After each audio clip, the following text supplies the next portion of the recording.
US President Donald Trump is now inside Israel's parliament. Trump, remember, is in Israel amid the hostage release. And we're now being told that all 20 hostages have been released by the Hamas. And we have with us Vishal Vivek joining me live from the newsroom.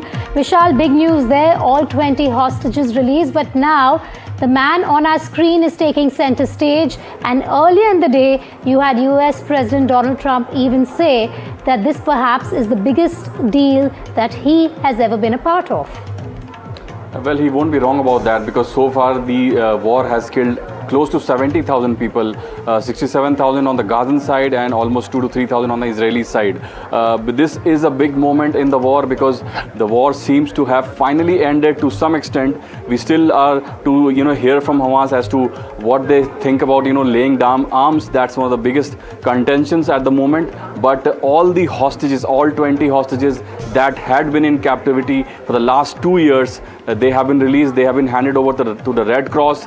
7 of them have already crossed to the Israeli side. They have crossed the Gazan territory and they are into the Israeli side. They have been handed over to the Israeli military by the Red Cross. They are yet to meet their families. That will happen very shortly. But the remaining 13 hostages, they are en route to the Israeli territory. They have been handed over from the from the Hamas side to the Red Cross team, which means Hamas at this moment does not have even a single hostage in its territory.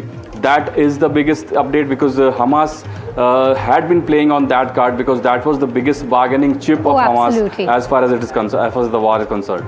And Vishal, also according to the Times of Israel, the transfer of deceased hostages' bodies is scheduled for this afternoon. So that's another report coming in. But I think the focus very soon after Donald Trump addresses the Israeli parliament will move to Egypt, isn't it? Where the future of Gaza will also be determined. That's correct, because so far it all seems hunky-dory as far as the deal is concerned. It's a 20-point deal, mind you. It will have to be thrashed out. The details will need to be thrashed out by both the sides, Israel and Hamas. They have agreed to a larger extent on the overall deal, but many things are still to be thrashed out, such as whether Hamas will lay down its arm, whether Hamas will agree to not have any part in future governance of Gaza. That is one of the biggest questions. The third one is that whether Israel will totally withdraw from the Gaza territory, because there are 3 stages of withdrawal that Israel will have to undergo. It has already undergone the first stage, but it still occupies almost half of the Gaza Strip. So whether it will take some time for Israeli troops to get out of the Gaza Strip, that will have to be seen. But you're right when you say that it's all about Trump at the moment, because he has been able to crack the deal, which almost no one had been able to.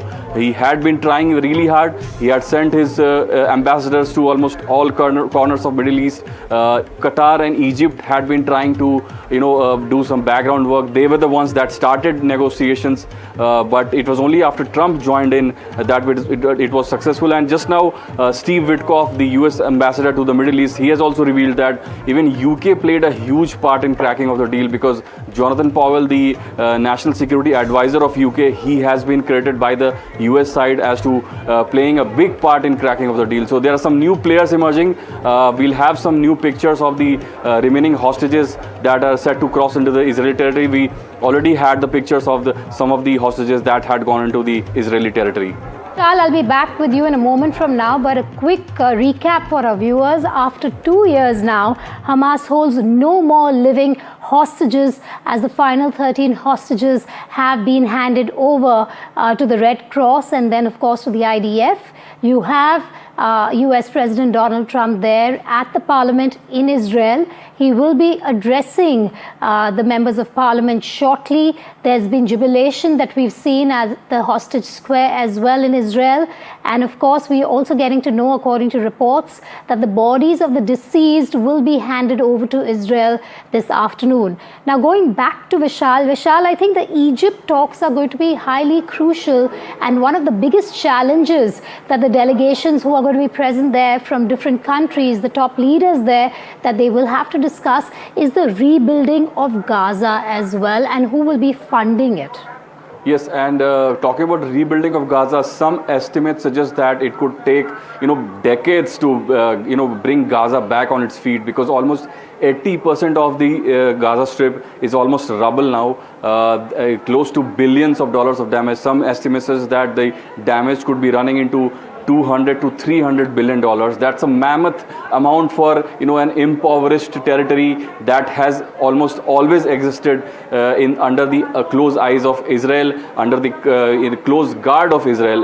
The Gazans, even before the war, they could not really get out of the territory before if they didn't have permission from the Israeli side. So that goes to show Israel always had its upper hand when it comes to the Gazan territory. All right. Yeah.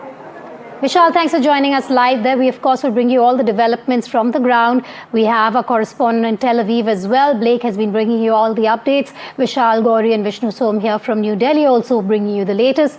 But there you have Donald Trump inside the parliament in Israel. He will be addressing the members of parliament shortly.